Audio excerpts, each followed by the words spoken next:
The first advice I'll give you is to spend time with whatever you tell your children to do, you do it yourself too.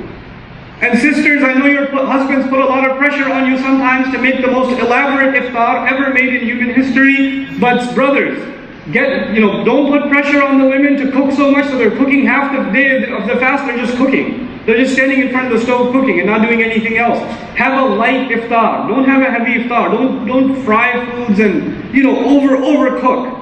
You cook enough for 10 people and there's 2 people sitting there. This is the month to remember the advice of Rasulullah sallallahu alayhi wasallam when he tells us to fill 1/3 of our stomach. 1/3 for meal, 1/3 for drink, and the other leave the third alone. This is not the month for you to take, you sit 10 minutes before Maghrib, you sit at the table and you're waiting. You got a mountain of ketchup on your plate, and you've got the fries and the pakode and the samosa and all of this stuff, and you're just making a mountain of food inside. And by the time you're done with that, you can barely stand up from Maghrib. Most people, it's unfortunate, most Muslims, they end up gaining weight in Ramadan, not losing weight. Eat normal, eat light.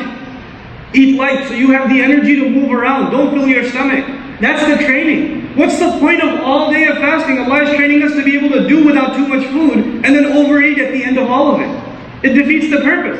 And obviously when you have that kind of a state, how in the world are you going to come for Taraweeh?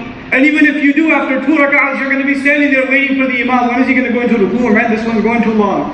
That's what's going to happen to you. You don't want that to happen. You want to make the most of this month. It has to do with how you will eat, what your schedule will be, how the entire family is motivated to do their best. Everybody has to work hard on this. Everybody does.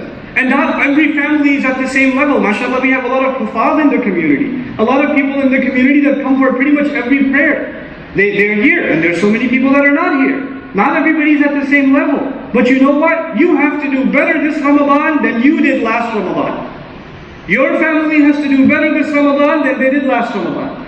You personally, your children, the wife, everybody. You're not in competition with anybody else. You're in competition with yourself. You have to improve yourself. You have to ask yourself, what did I mess up in Ramadan and how am I going to fix that this Ramadan? Now, so this is a little bit about the sisters. Also sisters, even if you are preparing meals or you're spending a lot of time at home or busy with other things, try to use that time up either for reciting, reviewing the Quran you've memorized, listening to recitation, listening to tafsir.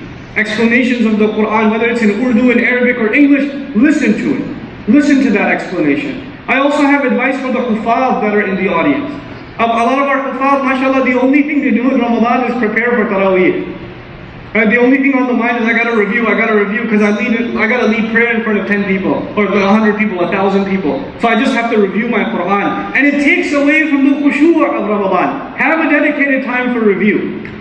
But also because alhamdulillah you've already memorized the entire Quran, you should be focused on now as much as you can be on trying to understand the Quran.